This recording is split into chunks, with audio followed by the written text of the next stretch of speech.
I'm Emily. Jake, 2 years older than me, is a science guy. He's living his childhood dream of a research job and seems fulfilled even though he's busy all day. Our son Mike is 3 years old. Just like Jake, he loves observing and experimenting. Right now, he's obsessed with the goldfish he caught at the fall festival. Our daughter Sarah is 1 year old. She loves to eat, and her chubby white cheeks are just adorable. She's the comfort and joy of our household. Overall, life is pretty good for our ordinary family. Except for one thing. Emily, what's for dinner tonight? Mother-in-law. Just as I was trying to calm down my crying daughter and finish up dinner, the doorbell rang. Without any hesitation, my MIL walks into our home as she often does. It might not be the same day every week, but she shows up around this time frequently enough that Mike hardly even looks away from the TV. My goodness, fried food again? That's not good, so oily. You need to take better care of Jake's stomach when he comes home tired from work. It's not good for the grandkids either. But Mike really likes it. Well, that's because you only feed him junk. Look, I've made a creamy vegetable stew and minestrone for you. It's important for the kids to get used to Western food from an early age. Sigh. My mother-in-law starts setting the table with the large containers of creamy stew and minestrone she brought. It's a lot, enough to last for at least 3 days, and I feel a little down just looking at the stew, which is mostly just carrots and cabbage. Come on, stop daydreaming. I'll take the food you made home with me, so go ahead and pack it up. It's not tasty, but we can't waste food. This is routine. Last time she visited unexpectedly, she replaced my clam chowder with her own fried chicken. Holding the still warm container, she left without even looking at her grandchildren. Once the front door closed, my son turned to me softly. Grandma took my fried chicken again. My heart aches seeing my son's sad face. Don't worry, there's a little bit of meat left. Just wait a moment. Yay! As I heat up the oil again, I feel relieved seeing my son's joyful reaction to my words. However, my inner dissatisfaction remains. My mother-in-law has been overly intrusive since my marriage, but it's gotten worse over the past year. Every week, she shows up unannounced during dinner prep time. Initially, she would just criticize my cooking and parenting, then leave her cream stew on the counter. But for the past 6 months, she's started taking my food home with her, effectively ruining our meal. I can't imagine my mother-in-law, who lives alone since my father-in-law passed away, eating all 3 servings. She's probably throwing it away. As I prepare baby food and distract the kids, I manage to cook. It's tough, but seeing my family's happy faces keeps me going. Yet, my fried chicken, braised pork, mapo tofu, and hamburgers, all of it gets taken away. I grew up in a family that ran a restaurant, and my dad taught me how to cook. So, I'm confident in my culinary skills. And yes, I think my food tastes better than mother-in-law's overly sweet cream stew. It irks me to have my skills negated by her. But with Mike in the picture, I've been struggling to stand up to my mother-in-law, his grandma. More cream stew? Jake, who comes home after the kids have gone to sleep, makes a face when he sees dinner. Since only Mike's share of fried chicken is left, I served Jake a large platter of the cream stew. What can I do? It's what mother-in-law brings over. If you don't like it, you tell her. Yeah, I guess. Jake pokes at the stew, as non-committal as ever. She shows up without considering Sarah's nap time, and even takes away Mike's favorite foods right in front of him. Well, she's lonely since Dad died. That was 2 years ago. How much longer do I have to put up with this? Yeah, I guess. Ugh. Jake is usually reliable, but he avoids confrontation when mother-in-law is involved. Another pointless conversation goes by, and I let out a deep sigh. The only silver lining is that she hasn't suggested moving in. One day, tired of the same old routine, mother-in-law says something different when she drops by during dinner as usual. Emily, this Christmas everyone's gathering at our place. What? After your father passed away last year, we couldn't really do anything, right? We've been relying on relatives from Dad's side since the funeral. So, I'm inviting them to our home as a way of saying thank you. Sounds exhausting. Responding with a lack of enthusiasm to my mother-in-law's arrogant tone. I wonder how she plans to host people suddenly when we've always gathered at her brother-in-law's or her own childhood home for Christmas and family reunions. She frowns at me, looking like she's dealing with someone of lesser intelligence. You're not just a bystander here. You'll be helping, too. What? Come over on the 24th and help clean up. Stunned by the audacious decision, I try to quickly object. But Sarah is so young. Just use a baby carrier or something. That's how women used to do it back in the day. Maybe, but... You're also in charge of the full-course Christmas meal. Don't you dare repackage store-bought food or cook anything that tastes bad. I don't want to be embarrassed. What? You can't be serious. I'm thinking of inviting your dad's relatives on one day, and my sister's family and our daughter on another. It'll be a busy holiday. Although she's complaining, I can sense a happy aura coming from her. Hold on, the one who's going to be busy is me, not you. As the daughter-in-law of this family's eldest son, do your duty properly, okay? Having had her say, my satisfied mother-in-law leaves the meatloaf and heads out, leaving me stunned and my surprised son behind. She doesn't forget to pack the shrimp gratin that just needs to be baked, though. That night, when I tell Jake about it, he's as bewildered as I am. What? She's planning a party from Christmas, even inviting Dad's side of the family when he's not here? Yes, that's the plan. Well, maybe Mom's lonely. I finally lose my temper at Jake's predictable response. Think about what it's like for me, always being pushed around. Seeing Jake's face turn to an unmistakable uh-oh, he goes silent.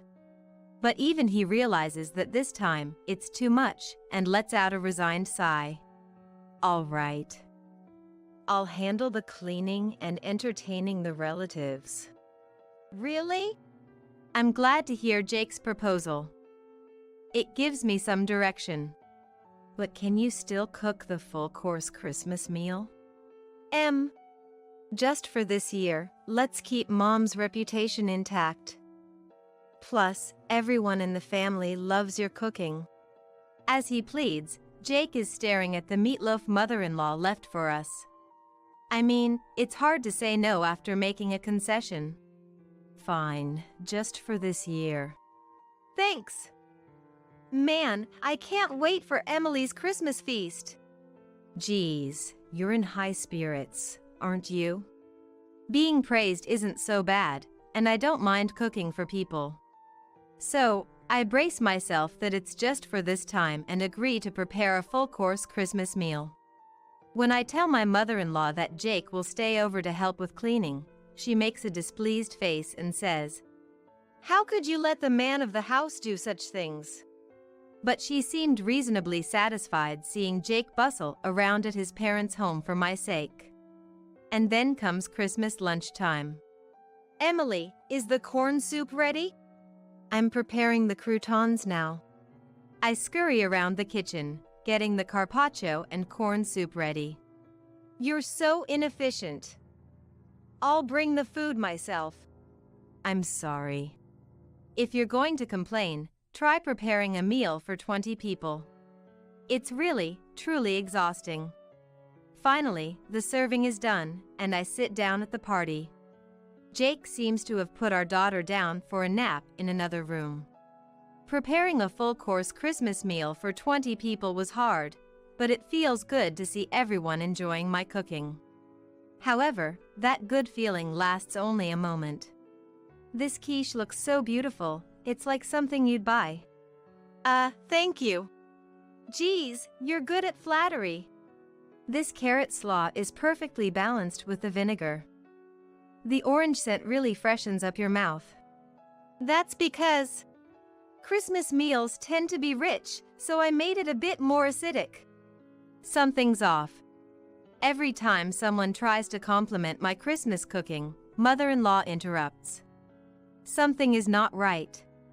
And the source of this awkwardness is revealed by Sophia, Phil's sister. Emily's mother-in-law is such a great cook, isn't she? Excuse me? Confused, I let out a dumbfounded sound. Unperturbed, chatterbox Sophia continues her story. Did Olivia make this entire Christmas feast? That's amazing. Huh?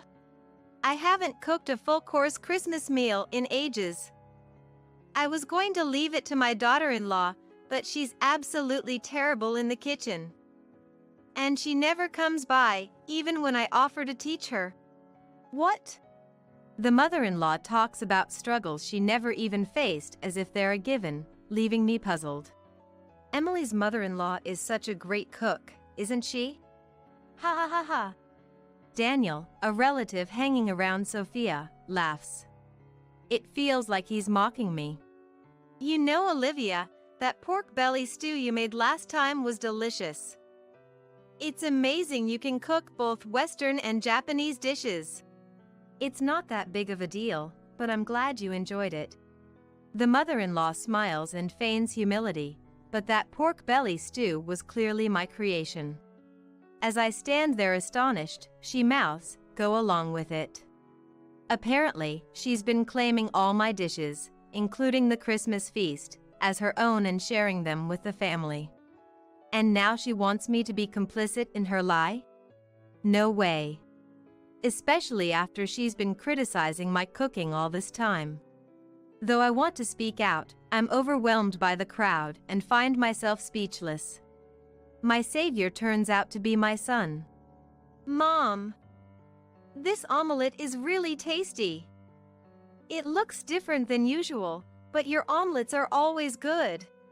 My young son's high-pitched voice echoes through the room, and the noisy adults fall silent. Oh, Mike. This is actually a quiche your grandmother made. Sophia tries to cover for my son, probably out of kindness. But my son responds, astonished. Huh? But it's tasty. What? It's tasty, so it's got to be Mom's omelet. Grandma's omelet is super sweet and gritty. It doesn't taste good. My son passionately insists, gesticulating wildly, leaving the adults exchanging puzzled glances. Of course, the mother-in-law panics. Emily! Don't teach the child to lie. Excuse me? Who's the one lying here? Mom, am I a liar? Mike looks up at me, his face full of insecurity. That's when I felt my blood boil. I was foolish. I don't care what people think of my mother-in-law or Jake. I've put up with her because she's Jake's mom and Mike's grandmother. But a grandmother who turns her grandson into a liar just to save face is nothing but evil. If she's gonna make my child a liar, I'll become a demon if I have to. I took a deep breath and straightened my back. Mike is not a liar. The one lying here is you, Grandma. Huh? She must have never expected me to stand up to her. My mother-in-law looked shocked. I stood up and pointed at the table dramatically. I made this entire Christmas feast, including the corn soup. Everything from start to finish. Wah! Naturally, the room erupted. My flustered mother-in-law began to panic and yell. Wait, Emily, you've been lying this whole time. Have you lost your mind? I'm not lying.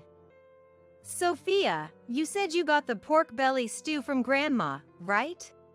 Sophia, now pulled into this, looked up at me, surprised. Yes. It was delicious. I made that too. Huh? You're terrible. Stealing credit for Jake's mom's cooking and trying to set her up. You're the worst daughter-in-law. Then, can you tell me the recipe for the pork belly stew, mother-in-law? What? Can you? Well. She hesitated. Then, as if struck by inspiration, she shouted. It's a secret. It's a secret family recipe, so I can't tell you in public. You don't have to give details or measurements. Just the basics. Even the relatives who were disgusted by our petty fight started to see who was in the right. Emily, that's enough. My husband Jake had apparently finished putting our daughter to sleep. He had silently appeared near the door and restrained me with a stern voice and face. My mother-in-law clung to Jake as if he was her ally, looking like a tragic heroine. Jake, what's up with your daughter-in-law? She's calling me a liar. That's awful. Mom, you're the awful one here. What? Mother-in-law's mouth drops open. This entire Christmas feast, Emily made it all day while taking care of the kids. Trying to take credit for it is pretty low. Jake! Sophia, the only thing Mom made is that massive bowl of creamy stew over there. Have you tried it? Huh? Yeah. Sophia, once again caught in the middle, looks at the pointed-out creamy stew, visibly shaken. Is she recalling how incredibly sweet that stew was? Yeah, it was insanely sweet, wasn't it? Mom thinks if it's sweet, it's tasty. She's always been so cautious about salt and oil but uses sugar with no limits. So all her dishes taste like a block of sugar. Is that so? The pork belly stew was probably made by my daughter-in-law too. If you got any other dishes from Mom recently, they were likely made by Emily. Really? Even that meatloaf? That was me. And the mapo tofu and shrimp gratin? That was me. Everyone in the family is disillusioned with Mil because of her own son's revelation. Isn't that right, Mom? Mother-in-law, exposed for all her lies, is panicking. Seems like she's given up on lying and is now trying to appeal to Jake's emotions. Why? Why are you siding with your DIL?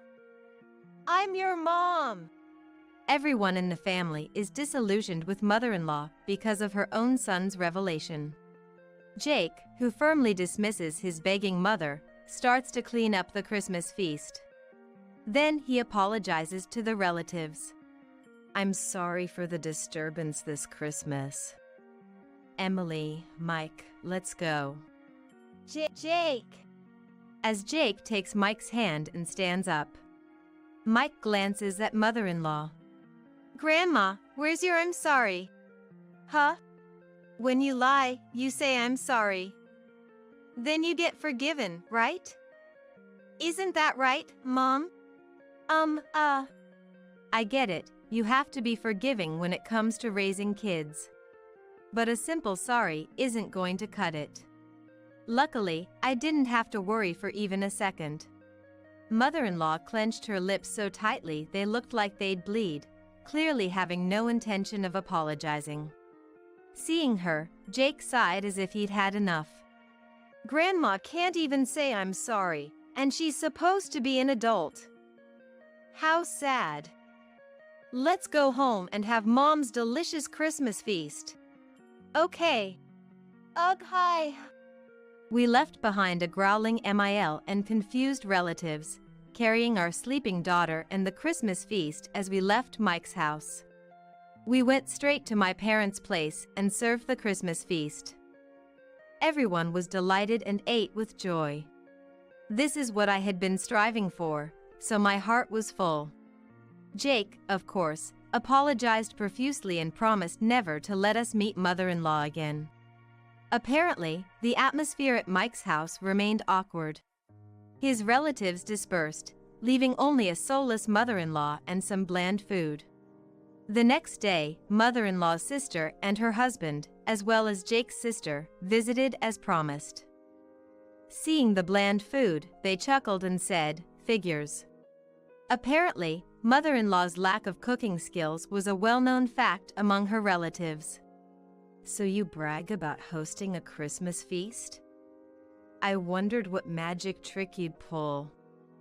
Probably just jealous of Emily, who's good at cooking and praised by Jake and Mike." "Sorry for the inconvenience," they said.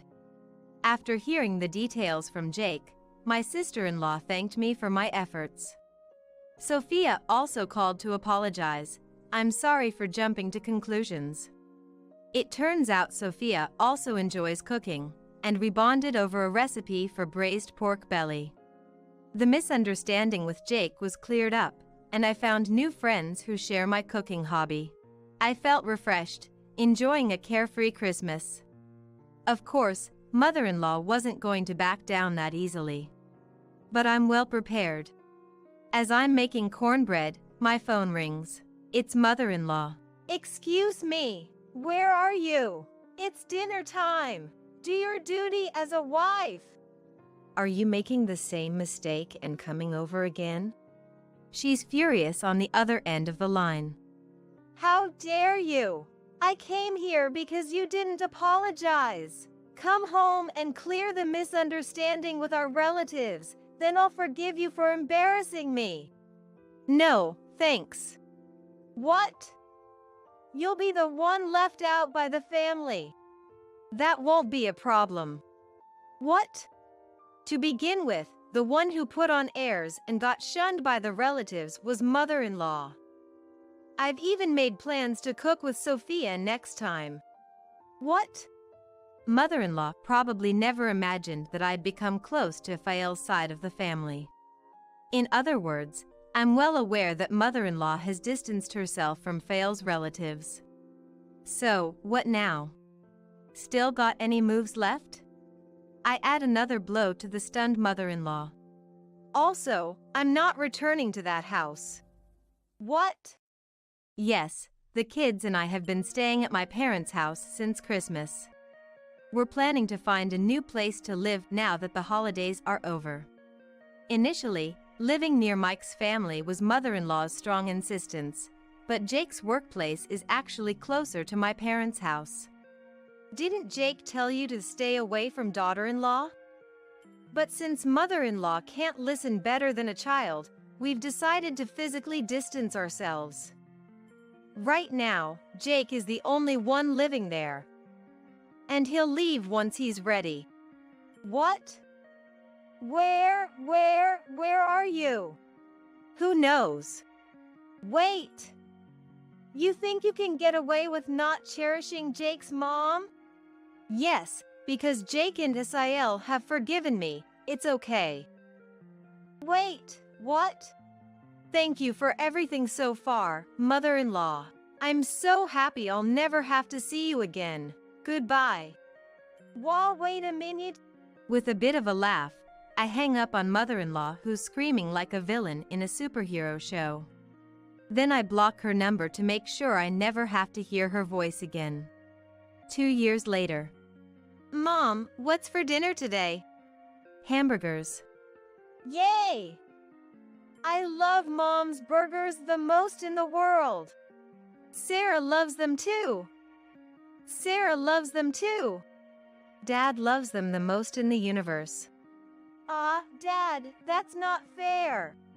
My family happily waits for my cooking in the living room, playing around. As I fry the burgers in the kitchen, my heart warms up again today, watching them eagerly await my cooking, smiles on their faces. Your luggage was in the way, so I threw it out.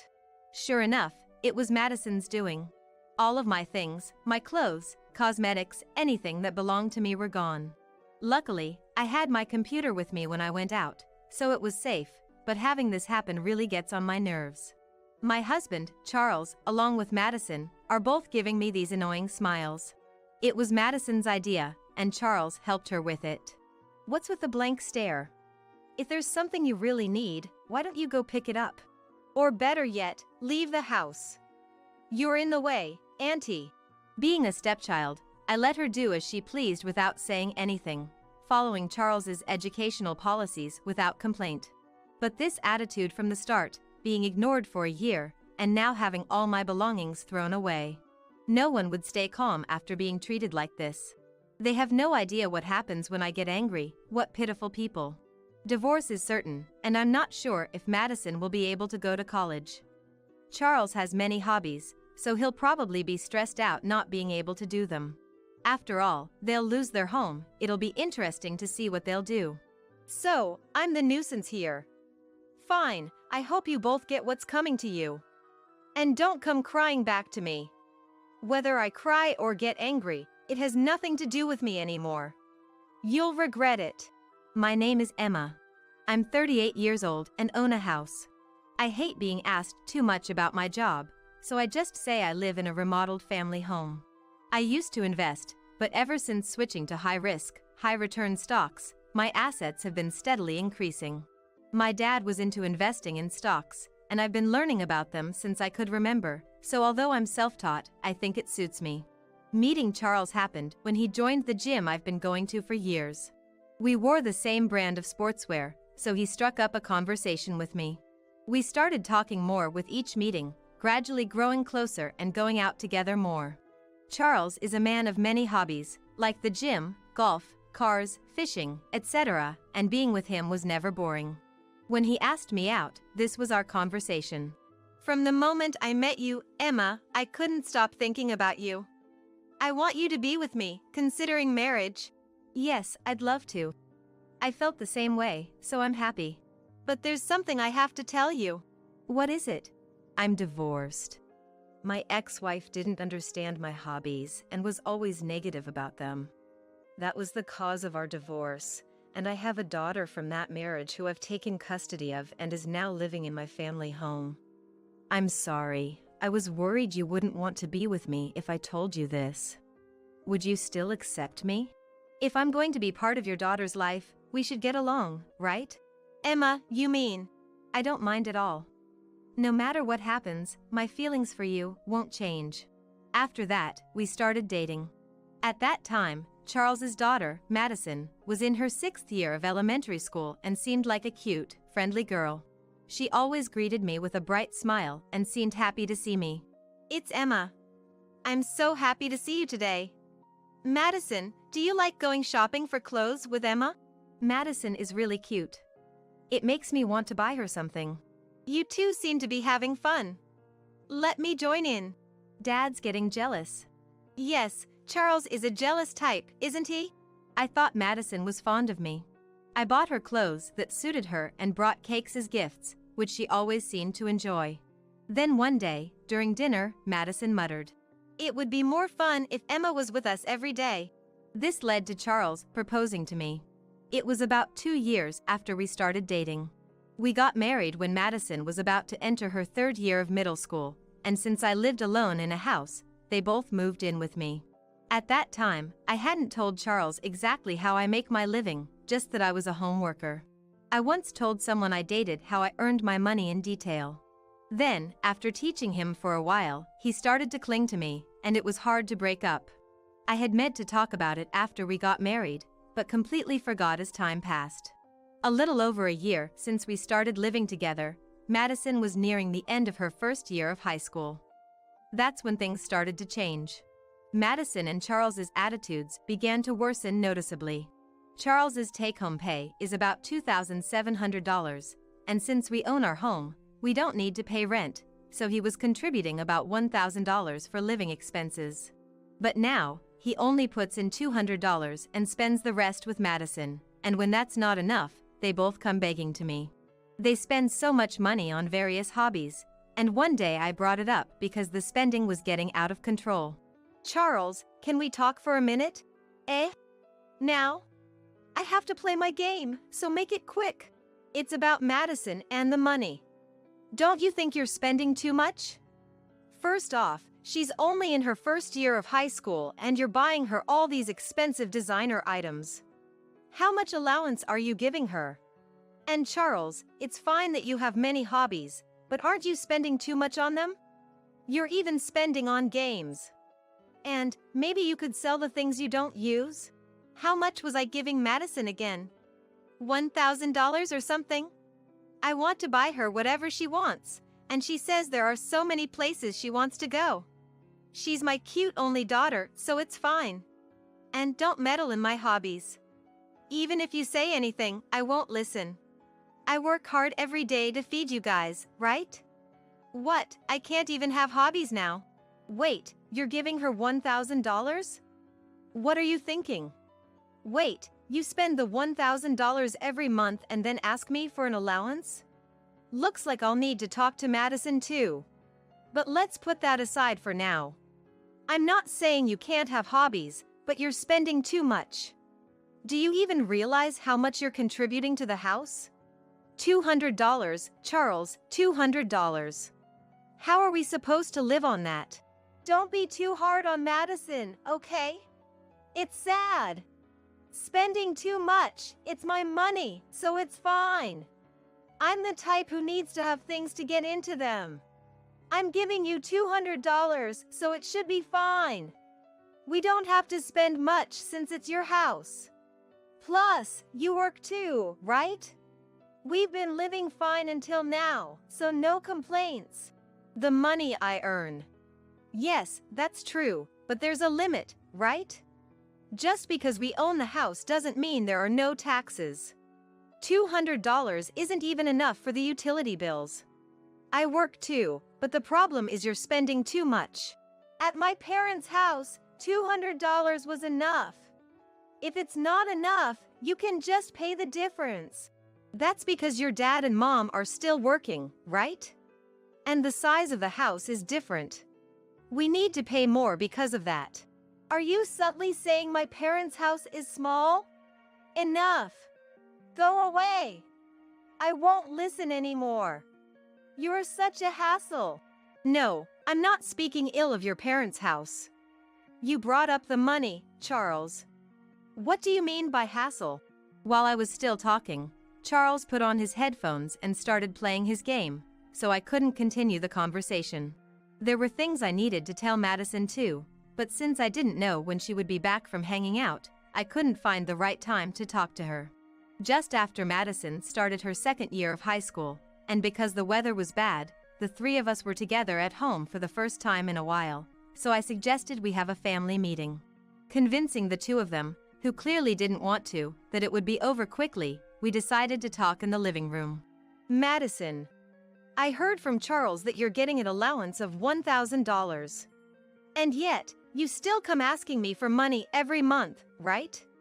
What are you spending all that money on? And you're staying out too late playing around. Enough is enough. Shut up. Why are you butting in when you're not even my real mother? What I do with my money is my business. Leave me alone. I might not be your real mother, but as of now, I am your mother. I'm telling you this because if you continue spending money like this, you'll face problems in the future. I can't just ignore it. If you can't explain why you need so much money, I won't give you any from now on. Such a hassle. I just want a lot of things, and there are social obligations, you know? Can you not meddle? Right? High school students have their own social circles. Don't be too hard on her. I understand that there are social obligations and that it's the age to want brand name things, but it's about the amount of money. What's wrong with you? Everyone gets this much. It's normal. It's different from your time, Auntie. Back then, you didn't say anything but bought cakes and whatever I wanted, and now pretending to be mom is just laughable. Wait, Auntie? What kind of way is that to speak? Pretending to be mom? If I'm mom, it's natural to say no to bad things, right? I got a bit irritated and retorted more strongly than I intended, which seemed to upset Madison, who then raised her voice in an angry tone. Seriously, this is so annoying. I was just playing family with you because you used to buy me whatever I wanted, but why are you acting all high and mighty? Fine, I'll treat you like you don't exist and don't interfere with me. Just wait a minute. Emma, that's enough. You went too far. Apologize to Madison. I'm the one at fault? What do you mean by playing family? I thought you were an easy woman to deal with, but I guess I was wrong. Just apologize, will you? I was baffled. To think that Charles saw me in such a way. From the next day, Madison truly started ignoring my existence. The message Charles sent me in the morning saying, "Until you apologize to Madison, I'll also keep my interactions with you to a minimum." As I continued to live like this, finding no meaning in staying together, I started to think about divorce. About a year had passed since Madison began ignoring me. Madison was in her 3rd year of high school. Charles and Madison continued to be reckless with money, and even though I stopped giving them money, they withdrew from the account I used for paying utilities and other bills. Despite thinking I was putting in nearly $2,000 thinking it would be extra, it all got withdrawn. Because of such incidents, I made up my mind and had a conversation with Charles. Charles, do you have a moment? There's something I need to discuss. What, you finally decided to apologize to Madison? No. I've lost the sense of purpose in staying together. Please leave this house. Excuse me? What are you talking about? Did you hit your head? No, I'm serious. Yeah. Wait, I need to think about it. I have to tell Madison too. Please do it within 3 days. I'll take the day off work and go to the gym, so please pack your things and leave during that time. 3 days, huh? I couldn't tell if Charles was really listening, but I said what I wanted to say. Given their attitudes, they probably didn't want to live in the same house as me either.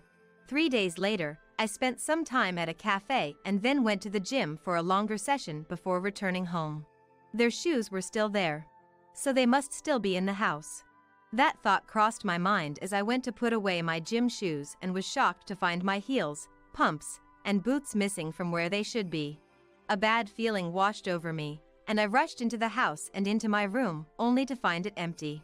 I couldn't find a single piece of my jewelry. As I hurried to the living room, Madison and Charles were there, both sporting sarcastic smiles upon seeing me. And for the first time in a year, Madison spoke to me. "Oh, you're back. Why the rush? What's the meaning of this?" "My belongings. Your stuff was in the way, so I threw it out." Just as I thought, it was Madison's doing. All my clothes, cosmetics, anything that was mine had disappeared. Fortunately, I had my PC with me when I went out, so it was safe, but to have this happen was infuriating. Charles was laughing along with Madison. It was Madison's idea, and Charles helped her with it. What's with the blank stare? If there's something you really need, why don't you go pick it up? Or better yet, leave the house. You're in the way, Auntie. So, I'm the nuisance here. Fine, I hope you both get what's coming to you. And don't come crying back to me. Whether I cry or get angry, it has nothing to do with me anymore. You'll regret it. Regret? As if we'd cling to an auntie like you. That's right. What Madison said is true. We're the ones who did you a favor by marrying you, remember? You should be grateful we married you, not the other way around. Hearing this, I took what belongings I had and headed to a business hotel. Fortunately, there was a vacancy, and I was able to stay there that night. Watch me now. That's what I thought as I went about what I needed to do. And then, almost a month later, my phone rang loudly. It was Charles. Just as I thought, he would call. I couldn't help but laugh at how predictable it was. I waited a bit before answering Charles's call. Hey. Emma, where the heck are you? Enough is enough, come back home. Oh, I'm just the nuisance auntie, remember? That's enough. If you've reflected, I'll let you live with us again. Live together? You must be joking. How about you quickly sign the divorce papers I left in the mailbox? Mailbox? Divorce papers? What are you talking about? Haven't you checked the mailbox? Why don't you go look now? Wait a minute. He must have gone to check the mailbox because I could hear footsteps over the phone. I decided to wait. After a while, I could hear him running back. He must have been surprised by what was inside. Emma, there are notices for electricity bills here. What's this amount? But the electricity is still on, and the hot water is working. Did they come even after I paid? Charles, you don't know anything. Our house is all electric, so that's the amount we owe every month. And if there's a notice, the due date must be the end of this month, right? Good luck paying it. I haven't been living in that house, so I haven't paid. Plus, I've changed the withdrawal to your account. Electricity doesn't just stop if you don't pay immediately, you know? Didn't you know that? What do you mean? Nothing's in my account for a withdrawal to happen. Please, pay it. I don't have any money until my next paycheck. No way. Why should I pay for you too? Isn't your cell phone bill coming soon too? Wait. You didn't change the cell phone account to mine, did you? Yes. The bills for both you and Madison are being withdrawn from your account now.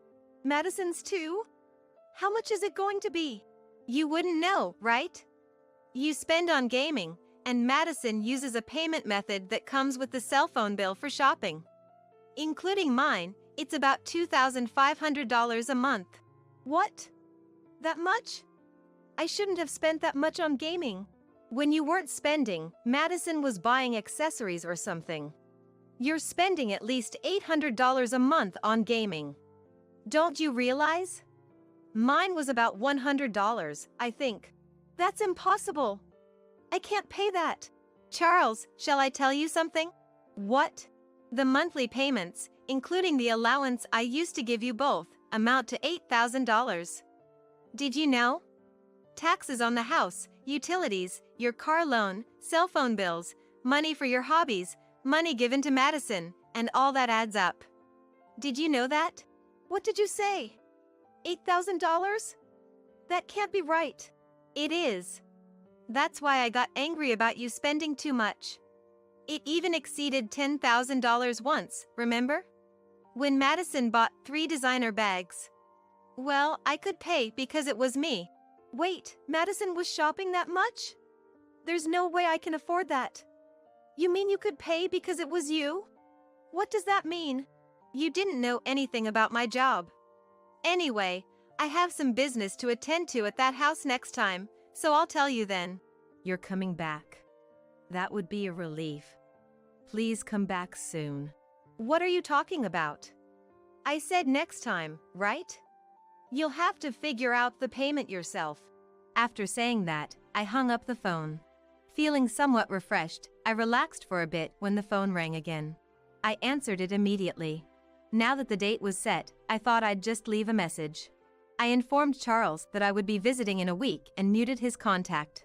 When I arrived a week later, Charles had taken the day off and was waiting for me.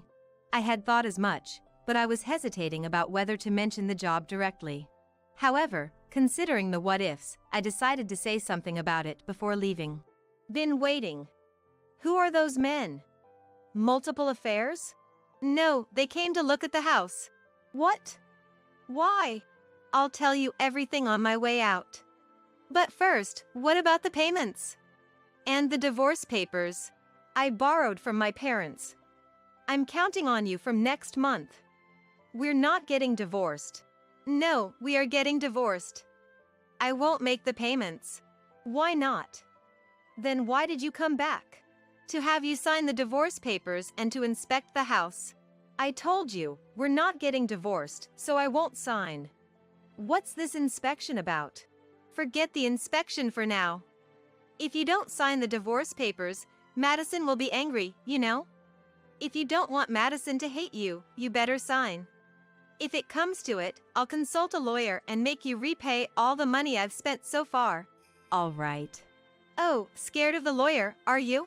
I just don't want Madison to hate me. If it means getting billed for what was spent, I'll just go through with the divorce. But let's live together here. What? No way. The men I came with finished their inspection and came back. These men were actually demolition workers. I got him to sign the divorce papers, and I decided to tell him the truth before leaving. Oh, you'll need to move out soon. Just so you're prepared. What do you mean? Because this is the house I built. What? I thought you remodeled your family home. Hey, I wasn't told this. No, that's not the case. I was planning to tell you more once we had built a stronger relationship. But you showed your true colors before that could happen. So, Emma, you must be earning a lot? You never mentioned a mortgage. The mortgage is already paid off. I'll tell you more about it later. Right now, I want to file the divorce papers. If you're earning that much, forget the divorce. Give that back. As Charles tried to grab the divorce papers, the demolition workers easily restrained him. They then drove me to the courthouse in their truck. The divorce papers were successfully filed. It seemed he also had day off the next day. He kept calling. Curious about the job since I hadn't mentioned it, I decided to answer. To my surprise, it wasn't Charles but Madison on the phone, though it seemed Charles was there too, judging from the background noise. What's the meaning of this? You told Dad to leave, right? Explain yourself to me.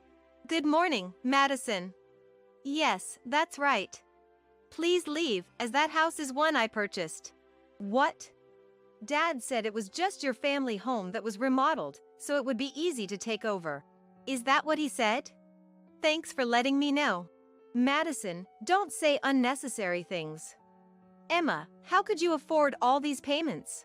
I was planning to tell you. I'm an investor, and I've been dealing with stocks these past few years. I know someone who did that and didn't make anything. If he couldn't, there's no way you could. But I can. My dad is also an investor, a successful one. He's living abroad now. So that's why the marriage introduction was remote. Exactly. There's an epidemic over there, and he can't return right now. Did you also get money from your parents? Only at the start. I borrowed but was able to pay it back quickly. Shall I tell you my total assets? Don't beat around the bush, just say it. It's probably something like $100,000, right? No, it's not. Don't tell me it's actually $100,000. Close, but it's $1 million. What? Too bad for you. Hey, that's a lie. Hey, you're lying. If you think it's a lie, then that's fine. We'll never have to deal with each other again. Wait, Emma, let's start over. Please, come back. I'm begging you. Then, goodbye. After saying that, I hung up the phone, then proceeded to block his calls and messages. Feeling liberated, I started looking for a new place to live. A few days later, I received a call from an unknown number. It turned out to be Charles using his work cell phone. I didn't know the number. Emma, wait, don't hang up. Just hear me out. What is it? The demolition crew is here saying we have to leave because the house is going to be torn down. Do something, please. Where are you now? We could come to you. No way. Don't come. Goodbye. Wait. Mom, it's me, Madison. I realize I went too far. I'm sorry. I want to live together again. Madison, I'm not your mom anymore. Don't come crawling back now. I was wrong, so please remarry Dad. Without you, I can't go to college, and my cell phone will be cut off soon. I'll be good, I promise. Poor thing. But, Madison, you were the one who rejected me trying to be your mom. Life isn't that easy, you know? Maybe you should give up on college for now and get a job? Or apply for a scholarship. I don't want a scholarship. My life as a college girl. No, throwing a tantrum won't change anything now. Try your best with Charles. Goodbye. After that call, I also blocked that number and went to a mobile shop to change my number. About 3 months later, I heard from a gym friend who was also close to Charles that, after everything, Charles had no time or money for his hobbies anymore. He was working day and night desperately trying to pay back the money he borrowed from his parents. I thought I saw Madison in the nightlife district during a night out with friends, but they're people I'm no longer associated with. It's a result of their own actions, I think. When I told my parents everything, they suggested I come live with them. I'm planning to leave the country soon, so I won't have any more dealings with those people. I'm looking forward to the new encounters that await me abroad.